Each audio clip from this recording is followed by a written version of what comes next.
Greetings and salutations. David Duford here, starting a little late. Again, apologize. Went long on a consultation call. Today's topic is pre-qualifying and fact-finding in your final expense sales presentation. This is the most important training I think you can learn and develop as a final expense agent. My findings in dealing and training agents is the reason a lot of agents have frustration is because they don't know, they go to the close with incomplete information. They don't know that the client had coverage already or how much they had. They don't know what motivations the client had to consider buying more. And the more information you know earlier on gives you a couple of benefits. The first being the benefit of knowing who's worth spending time with and who's not. Are you going to spend time with a client based off of, who's not qualified? No. Then you end the presentation and go to a real prospect. So pre-qualification is absolutely extremely vital and important. A couple of housekeeping things here. So let me throw this out here to y'all.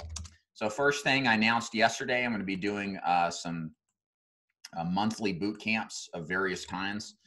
One is going to be in Las Vegas on May 29th. The other is scheduled for June 22nd in Orlando. Here is the link if you want to learn more. There's a slight cost to it, but we're going to kind of have like multiple speakers on different topics and subjects. We just did one Friday. It went over great. So I'm super excited to get y'all out there. So check that out. There's a discount for tickets for you guys who are agents of mine. Please join one of those if you can. And then the last thing I want to share here is one more thing here. Okay. I'm also doing, these are no cost events that I'm doing in Chattanooga, where I live. Your cost is just, you got to get there. No cost events in Chattanooga that are going to be 1 day intensive final expense trainings. We're going to start at 9, end around 5. I'll have lunch provided. And what our goal here to do is to basically take you through the entirety of the final expense sales presentation process and really just give you confidence on how to present, how to prospect, and how to use carriers and go through their applications. So these are going to be monthly. The next one that I am going to do is going to be on March 27th on a Friday. I don't know exactly where it's going to be, but I will soon. So check this out here. If you're interested, please register. Whether you're brand new or experienced, it doesn't matter. We'll probably have about 5 to 10 people tops that are going to join this. So please feel free to. We'd love to have you. I think this is just going to accelerate the training to a much higher level than it has been. Okay, so without further ado, let's go ahead and start the pre-qualification section. So what I do in these calls is I call random people who are unwilling, possibly unwilling volunteers to go through the pre-qualification script with me. So before I get started on that, let me go ahead and share with you the pre-qualification scripting to just kind of get yourself accustomed to what we do. If you want to follow along here, you're welcome to. I think this is the presentation script, and then this is the pre-qualification checklist. So if you need to kind of use this as an aid, feel free to, it will be helpful. So what we're going to do today is call on a few of you guys to go through the presentation process. What I want to hear today is what questions would you ask in the pre-qualification section? I want to hear how you ask health questions, as well as qualifying for budget and qualifying if they've got a bank draft. So let's start with Nicola, you there? Oh my. Oh, hold on one second. Okay, hear me? You unmuted me? Yeah. Are you interested in role playing with me in the pre-qualification section? Sure. Okay. I'm feeling a little under the weather, but I'm in for it. Okay, as long as you're not dying of the flu, you'll be all right. Okay. Cool. Okay, so where I want you to start is right after you introduce yourself and you're asking me questions and getting into the pre-qualification side of things. So if you want to just pick up from anywhere in there, we'll see what happens.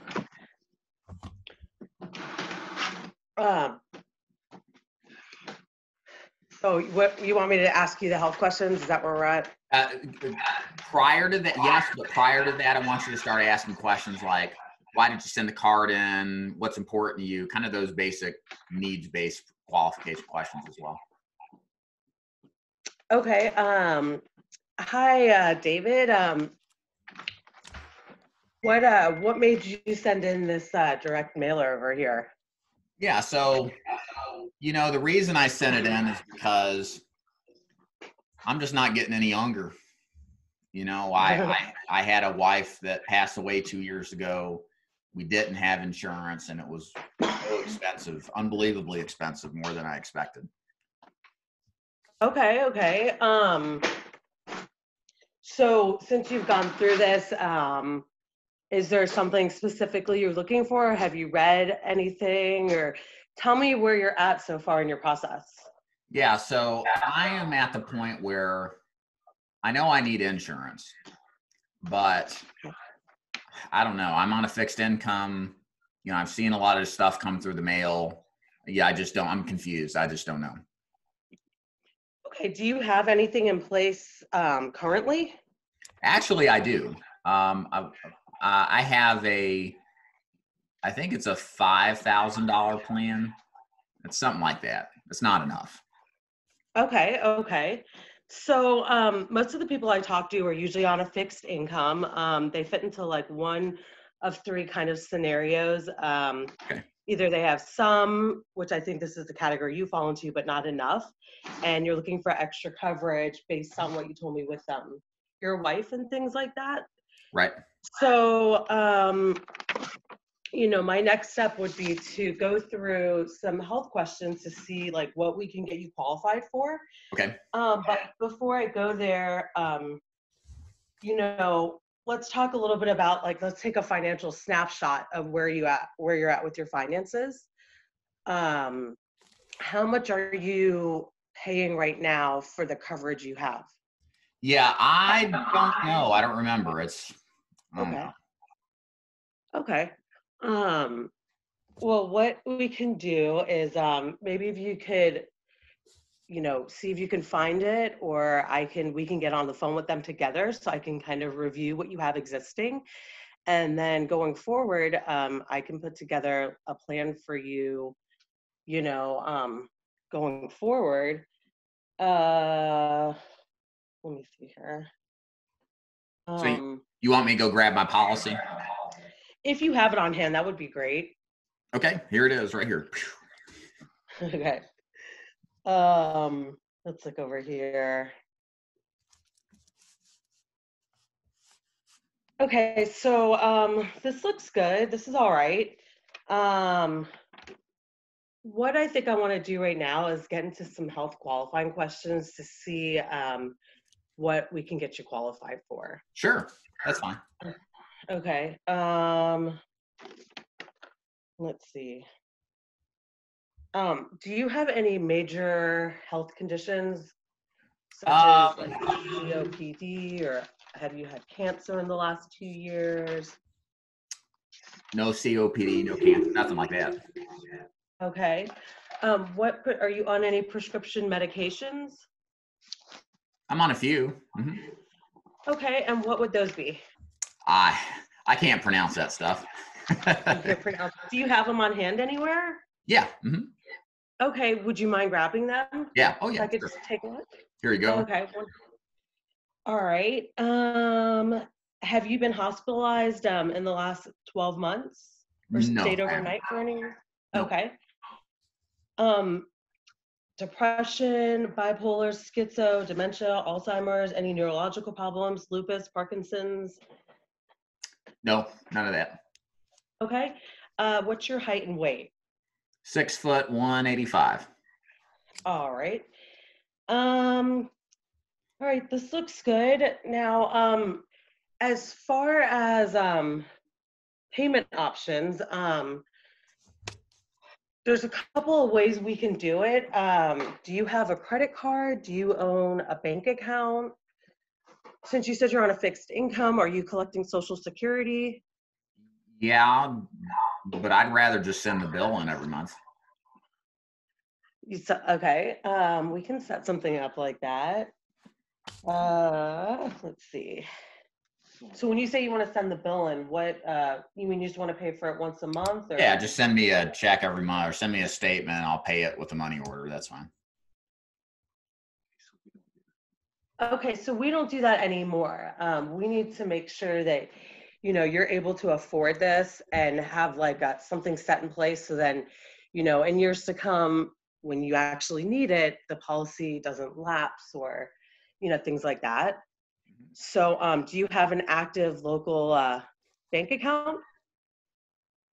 Yeah, I bank at First Tennessee. Okay, perfect, perfect. Um, let's see here. If I can qualify you for a program today and you can afford it, let's say somewhere between $200 to $150, does that sound good for you? Oops, my battery's running low. Okay. $250 a month? That's crazy. I can't afford that. Okay. Let's see here. What about somewhere between 150 to 125? You said how much again? 150 to 125? No, I can't do that. Okay. What about somewhere between 125 to 100? Maybe could do 100. Okay. I like maybes, but I want to hear something that's very comfortable for you. So what about somewhere between 100 to 80 or 80 to 60? I could do the 60. Okay. Okay, great. That gives me something to work with. Let's see here. That's good. We can end it right there. Okay. So if you don't mind, I'm going to bring you back on in just a second. I'm going to mute. Actually, sounds good now. There's a little reverb, but it's gone now. So do you mind if I kind of give you some constructive criticism? No, wonderful. Okay, cool. All right. So I'm going to cover just down this list of things I noticed you did. And that may have been great. Maybe it's ways we can improve. Maybe there's things that, you know, that can be polished up. So from the beginning, the question that you want to memorize and rehearse, and this is for anybody doing this, is the following. What were your thoughts and concerns when you sent back the card? Okay. I'm going to put you on mute, Nicola, if there's a bunch of background. What were your thoughts, concerns when you sent back the card? Or what were your thoughts, concerns when you replied to the phone call that we gave you? What were your thoughts, concerns when you requested information off of Facebook? This is the most pivotal cornerstone pre-qualification question you can ask. Why? Because it is inherently an emotionally based response. Concerns, thoughts, these are things that go on in our head that lead us to be motivated to do certain things. I personally want to know what my clients were thinking when they answered one of these leads. Why? They've been buried in final expense leads for decades sometimes. They've seen these same cards come in the mail on a consistent basis. And most of the time they just throw it away. So why are they now responding to it? What is going on? I mean, genuinely, it's an interesting circumstance. I want to know why they're doing this. So make sure that you say, as opposed to saying anything different, you know, why did you send a card back? That's not wrong, but I think we can massage that a little bit more to kind of get, okay, why did you do this as far as what led you on a concern basis? What were your emotions behind doing this? You probably get these all the time. So if you flesh that out a little bit more, I think it will be beneficial. Nicola, any questions there? No, I like it. Okay, cool. So you did the right thing on asking for existing coverage, okay? One of the most important things you need to do when you're pre-qualifying is to know if your client has coverage or if they don't have coverage. If they have coverage and you don't know, you could go sell the entirety of the sales presentation and close for the deal and then realize you're not getting it and you have no clue why. This happens a lot. Again, a lot of agents lose deals because what you present them is presumptive, right? If you think about it, you really can't do a good job of presenting and selling why to buy insurance from you if you don't know why or what they currently have, right? What if they already got $10,000 in coverage and they want to be buried? And then you show them a $15,000. Maybe that's a 15, 20, and 25 is all you show them. And it just doesn't make sense for them. But they don't know that there are smaller face amounts that are out there. We presume that they do because, right, we can custom tailor any life insurance plan. But our clients don't know that. They're not agents, okay? That's a common agent thing, like jargon that we use, that the regular public is unaware of. So we have to not assume. And the easiest way to do that is to ask up front, who do you have your existing? This is the script that I recommend using. Who do you have your existing coverage with? Okay, so that's a presumptive question. Who do you have your existing coverage with? Oh, I don't have any coverage. Okay, it's better than asking, do you have existing coverage or not? Because sometimes, it's rare, but sometimes you get people who are a little paranoid and they won't be fully outright. But if you ask like you already know, sometimes that leads more people to be straightforward. So again, who do you have your existing life insurance coverage with? Now, you also added in the 3 questions routine, which the 3 questions routine is so a lot of people say they're interested, but the reason they send us back is usually 3 reasons. The first is they have no coverage. They want to add more. They want to get coverage because they know it's on their spouse or kid if they die. The second reason is they got some coverage, but they want to add more coverage because they see how fast the cost of cremation and burial is going upwards. And then the third situation is they have plenty, but want to leave money behind to a kid, a spouse, whatever. My question to you is, which one of these 3 works? I like to use, you did a good job of doing that, Nicola. I like to use it only situationally though, when I don't get a good response from the why did you send, what were your thoughts, concerns when you sent the card back? If you don't get a good response to that, this is the perfect follow-up. Because some people just aren't good answering questions. Or maybe their guard isn't all the way down. They don't want to be fully forthcoming, right? I mean, I'm like that when I go shop for a car. I don't let them know all the details up front. You know, that's leverage they can use against me. So that's what a lot of people think about what we do, even though, you know, we're a lot more, I think, agreeable on making terms work for our clients. Yeah. So make sure that, you know, you follow up with that if you don't get a satisfactory response. Nicola, any questions on that? No, I'm good. Okay, cool. So continuing on, one thing I think you can improve on, Nicola, is the review section of the pre-qualification. So we mentioned already it's important to see if the client has existing coverage, but we want to know the details too. Okay, a lot of sales opportunities are lost because we don't frame what the client has as being problematic. If it really is, I'm not saying do this arbitrarily to everybody you see. But for example, I think I said I had a $5,000 plan. There was no questions asked about what company it is. We didn't confirm what the price was. And we didn't look into the plan and explain it, spending time explaining it to them based off of what the fine print says. Even if this is a good plan, the fact that you can look at a policy, yeah, sure, Giovanni, absolutely. The fact that you can look at a policy and say, Mrs. Jones, let me show you something here. So this is $5,000. The company you have it with is Colonial Penn. And you took this out on, you know, June 1st, 2019, right? Sound right? Yeah. Mm-hmm. So check this out. Let me turn this page here. You're paying $30 a month for $5,000. But do you see where it says coverage here? Yeah, I see it. Do you see where it says return of premiums plus 7% in years 1 and 2? Do you know what that means? No, I don't. That means if you die, you're not getting the $5,000. You're getting the money you paid into it plus 7% interest, which is nothing. Were you aware of that? No, I thought I was full. Alex Trebek said I was fully covered. I had immediate coverage. See the fine print? Does that look like what Alan Trebek told you on TV? No. Yeah, Mrs. Jones, that's the thing. Colonial Penn, as we'll talk about later, doesn't fully cover you from the first day. You have to live 2 years into the plan before you're fully covered. So that right there is a powerful statement.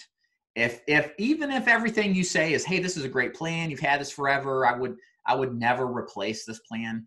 The fact that you do a review builds your authority, it builds your trust, and it builds rapport. It is a positive experience outright, regardless of whether or not that you get the deal. Now, the cool thing is even if the deal is great that they already have, by you saying that, it just builds your status to them. Okay. The fact that a salesperson is not going to, we expect salesperson to diss the competition, to write up as much insurance, regardless of the need, to sell us more than what we need. To have a salesperson says, this is a great policy, please keep it, is unusual in the mind of our prospects, because they're not expecting that. And that elevates your status to possibly sell another policy, right? Or a supplementary smaller policy, that kind of thing.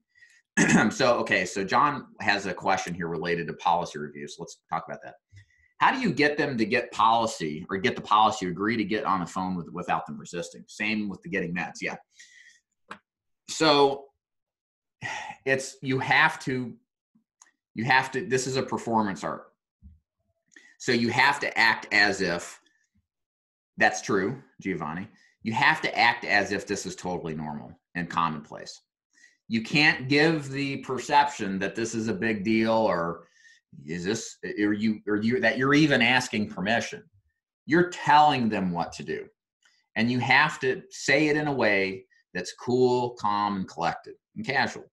So I may say something. So, okay, do you have existing coverage, Mrs. Jones? Yeah. Okay, who is it with? Colonial Penn. Great. How much you pay in a month? I don't really know. Great. Oh, you don't? Okay. Do you know if your policy is designed to cancel at 80? No, I don't. There's policies that do that? Yeah, absolutely. In fact, go grab your policy for me and I'll show you how it works. So that statement right there is a command, right? And maybe I keep my head down like this and I'm making notes. You know, I'm not sitting there going like, would you please get it? I'm exaggerating here, but you get the point. I'm making a command. I am acting as if it's no big deal. All right. So a lot of that is kind of how you ask, right? Same thing with the drugs. With the drugs, you want to say, a great thing to say is, you know, okay, great. So, okay, thank you for answering these health questions. Go grab your medications. Let me take a look at them and see what your medications are. And if they say, I'll just run them off the top of my head, I'll be like, that's fine. Do you have a list too, or do you mind go grab them? Just want to be thorough and make sure. So always presume, always assume, right? Give a command. Go grab the medications if you don't mind, so that I can make sure anything that I look at as far as policy goes is accurate based off of what you take. Most people will not resist. If you're getting resistance on stuff like, not so much the policy review, but the medication side, you're not developing enough rapport, expertise, trust somewhere in the earlier parts of the sales presentation. Some people are completely, I got thrown out of the house once when I asked for prescription drugs. But I found out from a client of mine who knew this lady. The lady sat behind him at church. She was a drunk.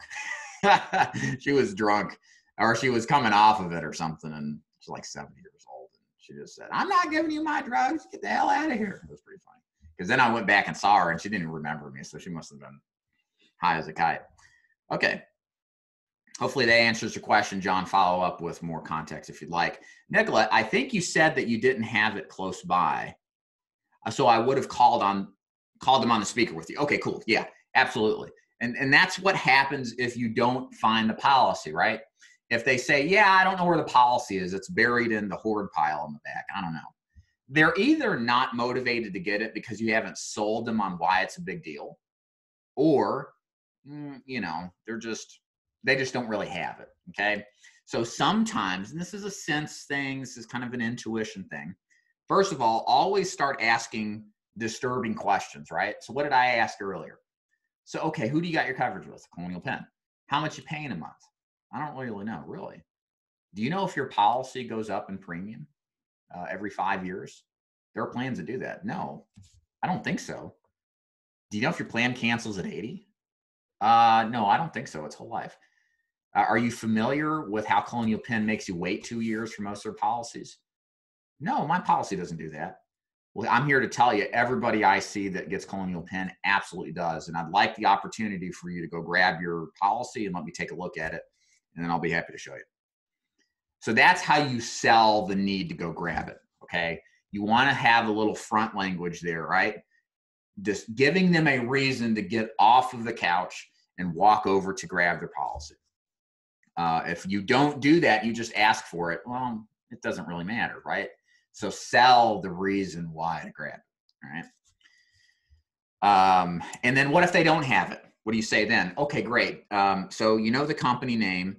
Why don't we do this? Before we proceed any further, it's my job to make sure any recommendations I make is based off of what we know about your current situation. And I'd like to confirm with the company exactly what you have, just so that when I do make a recommendation, it's based off of the facts. So let's go ahead and call up Colonial Penn and speak to them. So when you do this, you call up Colonial Penn, just like Nicholas said, you put the thing on speaker.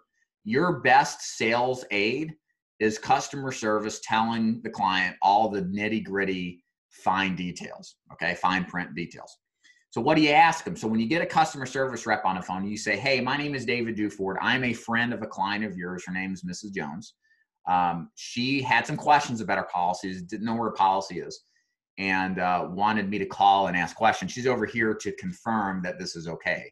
So they'll confirm to the client, hey, do you want this guy to ask questions? And she says, yes, give some information. The questions you ask after that are as follows. So, okay, is this term insurance or is this whole life insurance? Does this coverage cancel at 80? And this is what you want to ask every time. Does this policy have a waiting period before the full coverage pays out? And then when they say that, you want to act dumb. Play dumb. Act really. So you're saying that Mrs. Jones isn't covered? And then, of course, the rep's like, yes. Well, if the client dies, then they'll get premiums plus 7% interest back. But again, just to clarify, you're saying that once your client, Mrs. Jones isn't covered for the first 2 years for the full amount, right? Yes, correct. Or yes, the policy premiums increase 5 years, and then yes, the policy cancels at 80. So, and when they hear this all coming from the source, don't you agree that this is the most powerful way to influence and get people to buy, or at least to possibly dump what they have? You better believe it. It is the best way to make a dramatic impact on getting people to buy from you, or at least to improve their current coverage. So always do this with every single person you see.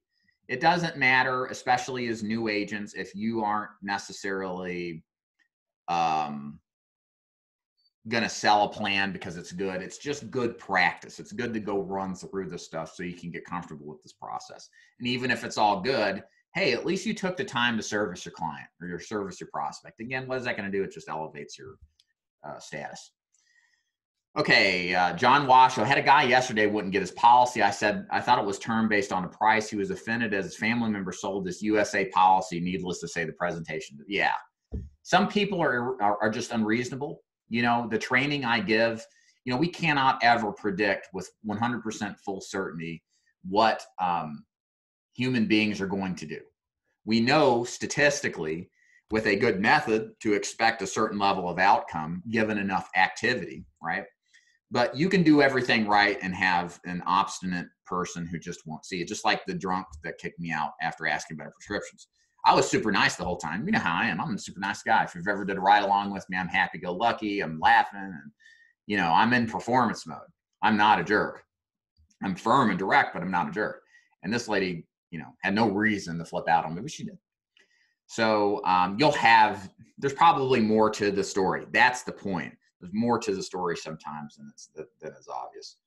Okay, John says, do we have a guaranteed issue company that will beat all price all carriers get through mail? Yeah, so so Mutual of Omaha there are better price guaranteed issue carriers out there that we cannot sell, like True Stage, like you said, Mutual of Omaha. There's no way to price compete against that. And a lot of these guaranteed issue carriers anyways that we have will not allow you to replace existing coverage if they've already got it. So it is one of those things where it's like, yeah, I can't really beat that, but hey, you get access to an agent. You have to kind of sell the personal angle. With these people, you're just calling a phone number. You don't know what's going on. But at least with me, you get access to me and help when you need it, change beneficiaries forms, that kind of thing. So that's about all the shingle you can hang your hat on, basically. Okay, back to going through here. Oh, more thorough health questions. Giovanni, I'm going to get to you in about 5 minutes. You're welcome, John. More thorough health questions. What do I mean by that? So, Nicola, when you were asking the questions of, do you have any major health issues like COPD, cancer? What you're doing when you have a limp, and you kind of came back and clarified, so it's kind of a mix here. But what happens for everybody else, if you don't ask specific conditions, every condition, in fact, that could have an impact on your plan, you run the risk of running into resistance at the end when you go to issue a policy or get it approved and they find out they've got some condition. So how do I mean? What's a major condition? Is it objective or is it subjective? Has anybody ever heard, I've got a touch of AIDS? I've got a touch of cancer. I've got a touch of hepatitis C. If you live in the South, you're going to hear crazy responses like that, okay? So why do people say that? Because they're downplaying their health. Every single person knows that, oh, geez, this is insurance, and I'm going to answer only the things they ask me, okay? Assume that at least. So if you go in and ask broad-based questions, you're opening yourself, not necessarily, but most likely opening yourself up to getting policies issued. And why is that a deal? Big deal, because if you sell how great this first year policy is and it gets you full coverage and it's awesome, and then you go submit the Prosperity e-app and you find out that they take methadone or they've had Narcan prescribed and they get declined or graded or modified. Well, now you got to walk this whole thing back after you've said how bad not Colonial Penn is as a company, but how bad 2-year waiting period policies are, and saying, well, maybe you should get this. So not saying you can't close it. It's just, to me, I'd rather know that knowledge going into it, which is why we do what we do. So what do you do when somebody says major health, what do you do with the health questions? Real quick, there's a list that I shared up here. I'll repost it again. Hold on. This is the easiest way to manage all of the major health questions and to keep track of all the major pre-qualification questions. It's a two-sided, one-page document. I recommend printing these off and doing these, especially new, getting going. Work through that list, but essentially what it's going to sound like is, do you have certain condition? And if they say yes, how long ago did you have it happen? Are you taking any medications to treat it? And then, get detailed yes, no questions to those conditions, and then times in which they happen. We collect all this information because maybe they had a heart attack, but it's been 3 years ago, and that's okay for Prosperity Life or Oxford or some other company. We need to know that information now. We also want to add a few other questions in here. And Nicola did a good job of this. Ask about, have you been overnight hospitalized in the past 12 months? That's a really good question to ask. And then also, I like asking, do you, and these are two things I haven't updated on the pre-qualification list, so make sure you do this. Number one, have you ever been prescribed nitroglycerin to treat, the little, pills you put under your tongue? Have you ever been prescribed that at all? That's a common medication people forget. The big one to start asking now, ladies and gentlemen, and I realize this, not being in the field full time for the last couple of years, I didn't realize just the absolute saturation of this in certain markets, is there are a lot of people that are prescribed Narcan, methadone, Suboxone.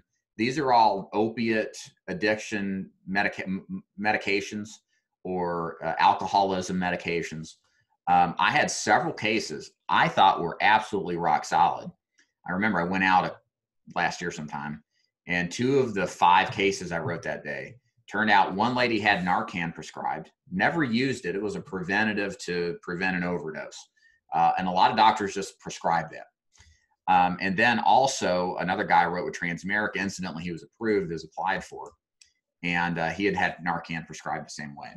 So this is all really difficult stuff that is more common now than ever, unfortunately. And you want to make sure you ask about that. So you ask, hey, have you ever been prescribed any kind of like Narcan, methadone, any kind of opiate or alcoholism drug treatment in the past couple of years?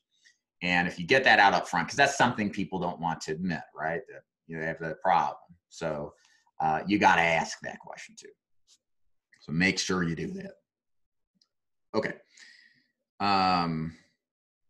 So yeah, bills, we don't do, you handle that right.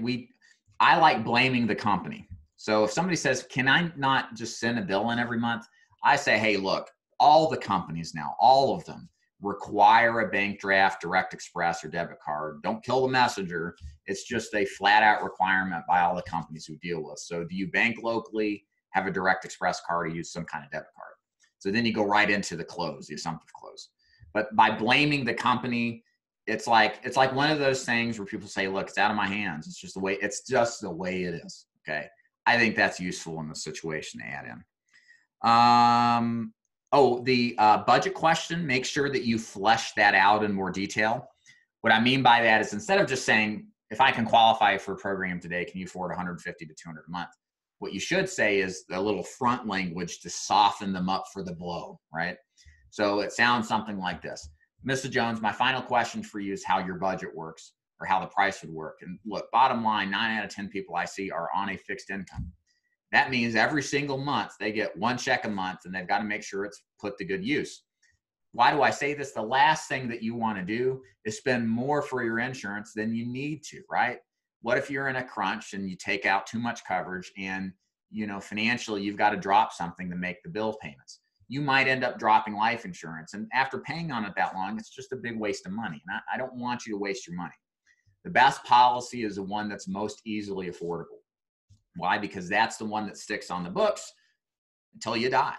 And that's the only one that's going to actually be used when the time comes. My question to you is this: if I can qualify for a program, can you afford some? I forgot. Off script here. If I can qualify for a program today, can you afford somewhere between $150 and $200 a month? And then that's kind of what you want to do. If you look at me visually, I'm looking down and I'm writing. I'm not like, can you? You're in this trailer, and you don't have air conditioning. Can you really afford? Don't presume anything. Just say the script nonchalantly. I assure you, a lot of the way you get the bigger premium is just by acting normal. All right. So, but again, with our setup, if that's too much, like Nicola did, we work it down, right? We go down to a lower level. So don't feel like you're going to blow it by asking for the big numbers up front. It's a lot easier to recover from that than going low to high, right?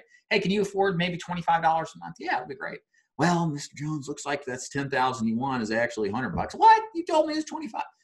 So now we're in a confrontation. Well, you can overcome that by starting high, working low.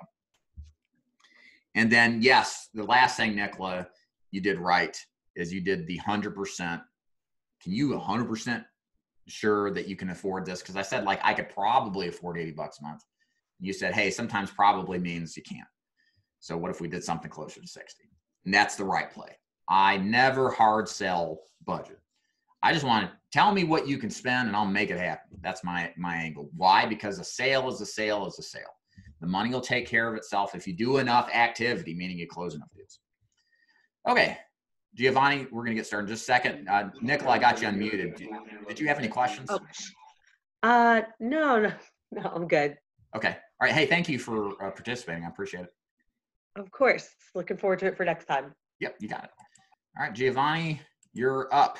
How you doing, Giovanni? Hi, good morning, everybody.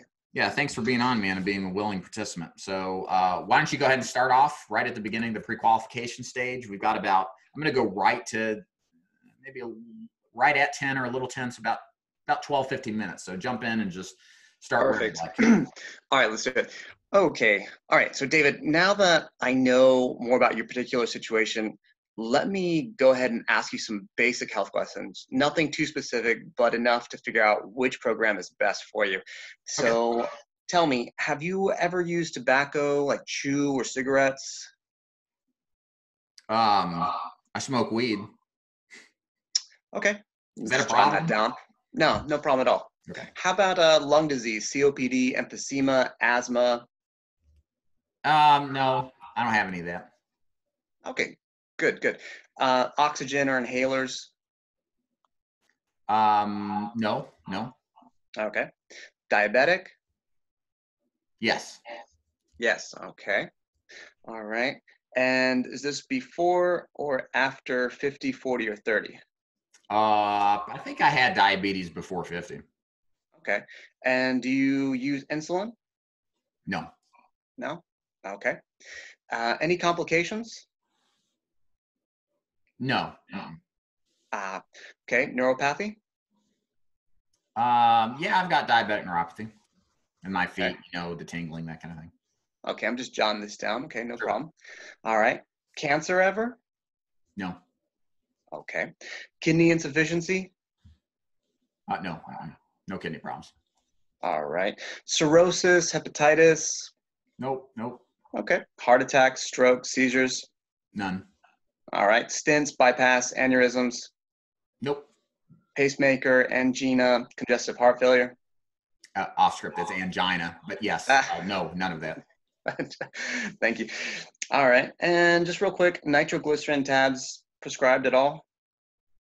Nope. Okay. I'm just going to shoot through them real quick for you. Lupus, multiple sclerosis, Parkinson's, Lou Gehrig's, depression, bipolar, schizophrenia, Alzheimer's, dementia. Any of those pop out to you? Nope. Crazy. Okay. And then lastly, are you on any type of medication? And if so, can you just grab it for me real quickly? Yeah, sure. Here you go. All right. I'm just jotting this down real quick. That's all. Okay. So just two more questions, David. I work with a lot of different carriers, some of which, will offer discounts. Some of them offer savings and account, credit cards. Do you have either, like a savings account or a credit card, anything like that? I have a checking account. Okay, great. Just jotting this down.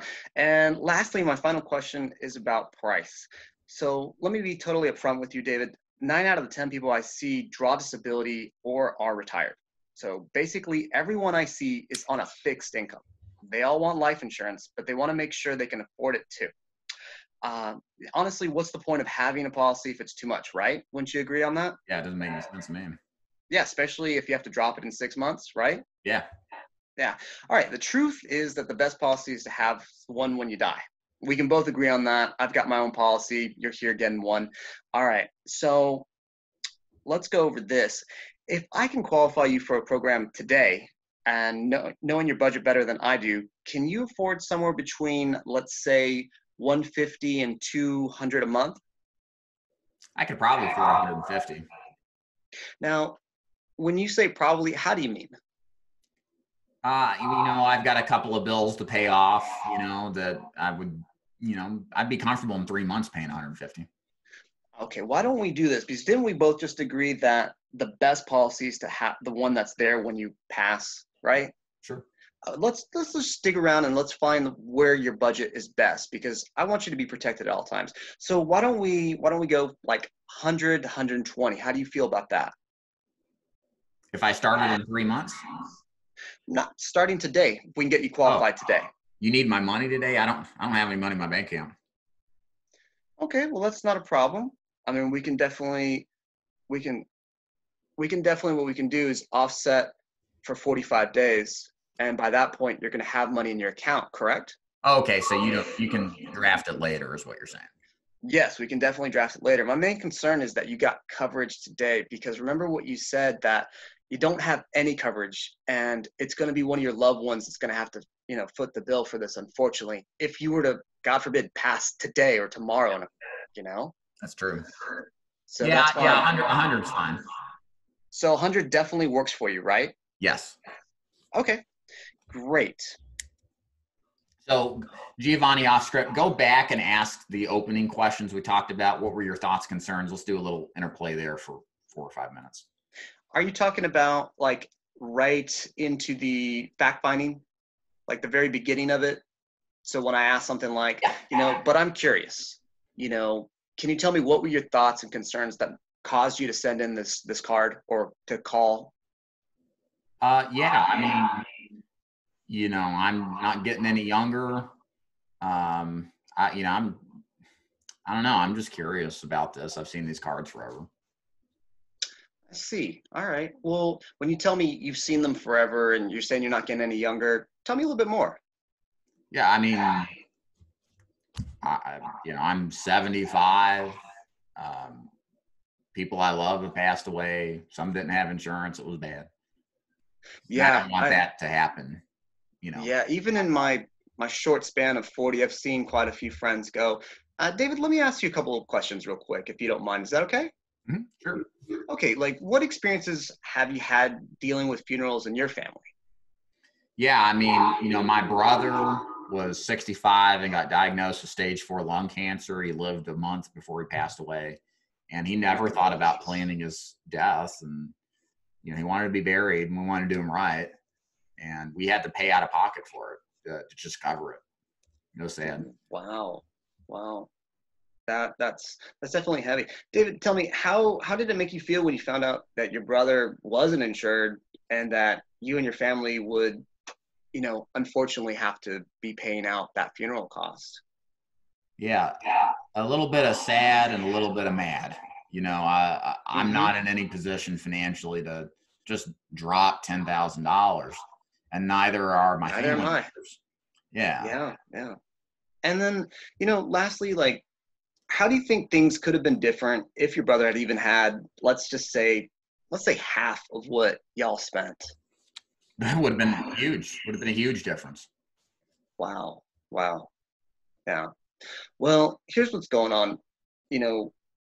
Typically, David, the people that I see are in one of three situations. And, first, they know if they die today, there's no coverage in place. They know that a loved one's going to have to pay for it. They don't want that. Second, they got some, but they're watching costs go up. Gasoline's going up, groceries going up. They know that to bury somebody's going to go up. And lastly, they got plenty. They just want to leave behind what's called a legacy for a loved one. Yeah. So my question really to you, David, is out of the three situations, not having any and wanting some, having some, but, understanding you probably need a little bit more, or three, you got it covered. You want to take care of a loved one. Where do you fit in best today? Definitely number one. Definitely number one? Okay. Wow. All right. So let me ask you, God forbid, if you should die today, then there's nothing. There's no savings, there's no policy, there's no way to take care of that expense. No. Wow. David, do you want to be buried or cremated? Buried for sure. Okay. David, do you know what the cost of being buried is? I think about $10,000. That's what my brother was buried for. Yeah, you're right. I've seen this done for a little bit less. I've seen it done for a little bit more.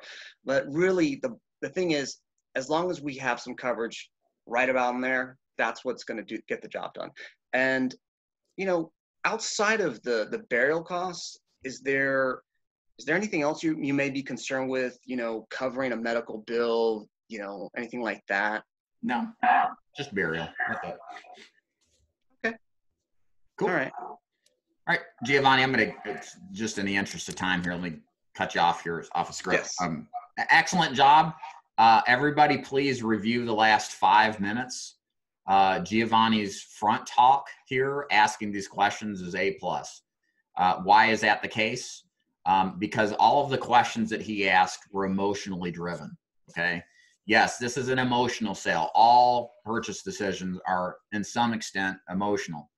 We want to massage the memories, good and bad, of our clients. In other words, as I like to say a lot, we want to have the client picture the hearse backed up against the front porch. Okay. Wow. And by asking questions like Giovanni does, it means that you will get an emotional, how did you feel when your brother passed away like that? It wasn't like that must have made you feel bad, right? It was an actual conversation. I get to explain my feelings and emotions, probably to somebody I've never explained anything otherwise to, meaning, let me rephrase, I probably aren't going around telling everybody I'm sad and mad, you know, so I'm having a real intimate one-on-one conversation. And again, what does that do? It builds rapport and authority. So that was a great front talk. It gets people thinking about the consequences of not making a decision. Giovanni also added something in that I don't rarely do, but I think is excellent. You know, you asked the question of how would it have been different if you just even had half of what was required. Well, now we're pre-selling the concept of something is better than nothing. That's very good. I like that a lot. And yeah, so all of that's really good. Just a few other things here. The only correction I would, and no, the health questions was perfect. The series of health questions you asked was 100% great. Very detailed, descript. And then if I answered yes to something, you followed up with more clarification, like the diabetes question. Did you start before or after 50? That kind of stuff. And then let's see, billing, budget. Oh, the only thing, billing, budget was great. The only thing with billing is that I said that I have a checking account. So the question you ask is, where do you bank at? Or how do you deposit your money? Where do you bank at? Okay. What you want to say is, here's a script I like to use. Mr. Jones, so 2 more questions for you. The first is how we handle payment. It's not like the old days with us where the insurance man used to come by the house on a monthly basis to collect the premium. All the insurance companies require us to set up an automatic draft out of either a checking account, debit card, or direct express card. Which one of those do you have? So the difference is you asked if I have an account versus what I just asked is what can we draft? And the difference, the difference there is you may get to the close and they're like, why are you asking me the bank draft? And well, you said you have a checking account. Well, I never said you could draft. That will happen on occasion. So I like the direct approach of just saying, what are we going to draft? Because that's the rules here. Hey, David, quick question for you. Yeah, sure. Now, so is that in your updated script? Because I think what I've been memorizing is the first, if you will, version 1.0. I don't know. I think a week or 2 ago, you said that you had updated the overall script. Yes, I did. So then I'll print out. Yeah. Okay. I'll print out a new one and then I'll go from there. Thank you. Sure thing, guys. All right. So Giovanni, thank you very much. Last couple of things here for those of you that were late arrivals. Number 1, I'll be doing a training event. I'm actually going to start doing training events 10 times a year in different cities across the country. I've just realized how awesome training first person is. So I've committed financially resources and my time to go out to different areas to meet you guys face to face, and then also bring in some speakers to talk on different subjects on insurance. So first of all, if you're interested in joining the next 2 that are scheduled, one is going to be on May 29th in Las Vegas, Nevada. I'm still working on the finalization of the hotel and the venue we're going to speak at. And then the second location is in Orlando, Florida, and that is going to be on June 22nd. I believe June 22nd, Friday. The link will tell you exactly.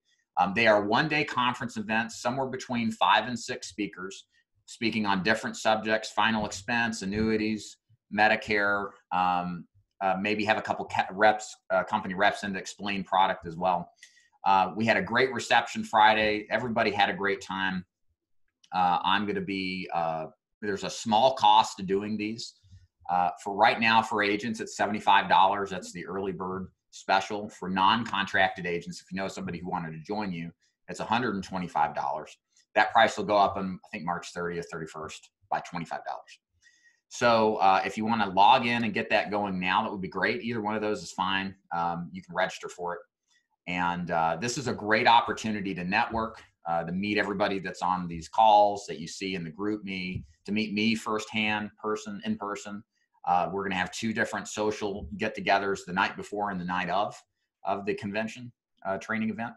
So it'll be an all-around good time. I think you guys will enjoy it very much and learn a lot. I think that's the biggest response I got from everybody at this convention is, wow, I didn't realize how much opportunity there is in this or that. And that open-mindedness can lead to more opportunity. In addition to that, one more thing I'm going to share with you, if you don't mind giving me one more second, is I'm doing more training events, free training events up here in Chattanooga. And my goal if we can get 5 to 10 people, is to do one a month starting March when? March 29th, March 27th. I've got 3 people scheduled. I'm looking for 5 to 10. I don't want a big audience here.